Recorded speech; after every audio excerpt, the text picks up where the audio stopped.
गरीब बहू की छत पर रसोई। रश्मि की शादी बहुत उम्मीदों के साथ हुई थी। उसे लगा था कि नया घर उसे अपनाएगा, प्यार मिलेगा और सुखद जीवन मिलेगा। मगर ससुराल की चौखट लांघते ही उसकी उम्मीदें धूल में मिल गईं। घर छोटा था, मगर दिल उससे भी छोटे। पति रवि एक मामूली नौकरी करता था और सास ससुर हर समय ताने कसते कि लड़की कुछ दहेज तो लाई नहीं, उल्टा बोझ बन गई। घर में एक छोटी सी रसोई थी, मगर वो सिर्फ सास के लिए थी। रश्मि को वहां पैर रखने की भी इजाजत नहीं थी। जब भी वो खाना बनाने की कोशिश करती, सास ताने मारती। हमारे घर की बहुएं ऐसे नहीं चलाती रसोई, मायके में क्या सीख के आई है। रश्मि चुपचाप रहकर सह लेती, मगर जब पेट ही भूखा रहे तो चुप्पी भी कब तक टिके। उसने सोचा, आखिर वो क्या करे। रवि को अपनी पत्नी की हालत देखकर दुख होता, मगर वो बेबस था।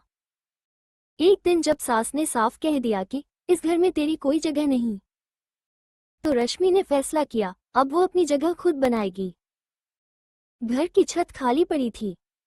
वहां एक कोना देखकर उसने सोचा, यही मेरी रसोई बनेगी। उसने टूटे फूटे ईंटों से एक चूल्हा बनाया, कहीं से कुछ लकड़ियां जुटाई और वहीं खाना बनाना शुरू किया।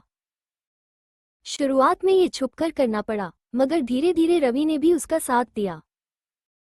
वो बाहर से थोड़ा आटा दाल ले आता और रश्मि छत पर बैठकर खाना बनाती।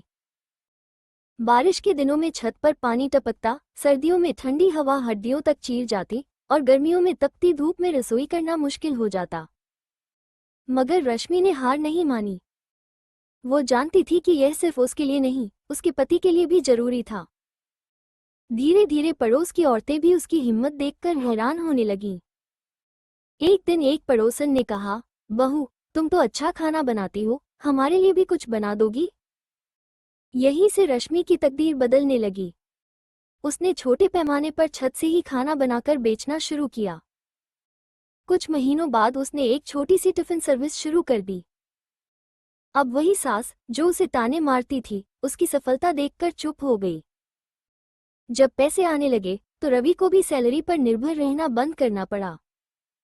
जिस छत पर कभी उसने मजबूरी में रसोई बनाई थी, वहीं से उसके सपनों की उड़ान शुरू हुई।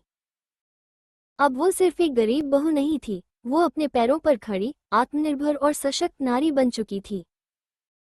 जिसे सबने ठुकरा दिया था, उसी ने अपनी जगह बना ली।